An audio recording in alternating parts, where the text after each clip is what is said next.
ഹർജിക്കാരൻ ഷാജി ചേരുന്നുണ്ട്. ശ്രീ ഷാജി, എന്തായാലും അതൊരു ചരിത്രപരമായ തീരുമാനം എന്ന് തന്നെ പറയണം. കാര്യം കുറേയധികം നാളായി വലിയ പ്രതിഷേധങ്ങൾ ഉണ്ടായിട്ടും ഏതെങ്കിലും തരത്തിൽ അവർ തൊലിപ്പുറത്ത് പോലും ആ പ്രതിഷേധങ്ങൾ തൊട്ടിട്ടില്ല. ഇതിപ്പോൾ കോടതി ഇടപെടുന്നു.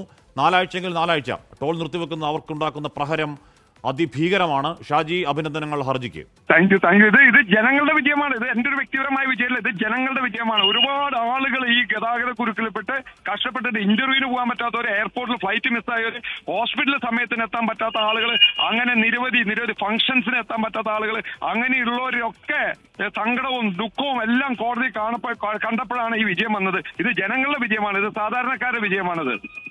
ഷാജി, കോടങ്കണ്ടത്ത് ഈ ദേശീയപാത അതോറിറ്റി പല വിദണ്ഡവാദങ്ങൾ കോടതിയിൽ പറഞ്ഞു. 65 കിലോമീറ്ററാണ്, അതിൽ 2.5 കിലോമീറ്ററേ ഉള്ളൂ, അല്ലെങ്കിൽ 4 കിലോമീറ്റർ മാത്രമേ പ്രശ്നമുള്ളൂ. അപ്പോൾ ആ 4 കിലോമീറ്റർ കുഴിയിൽ ചാടിയാൽ ബാക്കി റോഡിൽ വന്നാൽ എന്താ പോലെയുള്ള കാര്യങ്ങൾ കോടതി ചോദിച്ചു. അതൊക്കെ കോടതി നല്ല ഭംഗിയായി 4 കീറിയ ചവറ്റുകൊട്ടയിലോട്ട് ഇട്ടു. നല്ല കാര്യം ഷാജി. തീർച്ചയായിട്ടും. അതായത് ഈ മണ്ണുത്തി വടക്കുംചേരി ആയാലും മണ്ണുത്തി എടപ്പള്ളി ആയാലും ഈ റോഡുകളിൽ ഇത് കിലോമീറ്ററുകളോളാണ് ക്യൂ. ഇവര് പറയുന്നത് കുറച്ച് ദൂരമുള്ളതെന്ന് പറയുമ്പോൾ ക്യൂ കിലോമീറ്ററുകളോളാണ് കിടക്കുന്നത്. ഒരു മുന്നൊരുക്കം നിർത്താതെയാണ് ഈ വെഹിക്കുലർ അണ്ടർപാസ് ചെയ്തുള്ള പണി ആരംഭിച്ചത്. ആ റോഡുകൾ മെക്കാറൻ ടാർ ചെയ്യായിരുന്നു, അത് ചെയ്തിട്ടില്ല.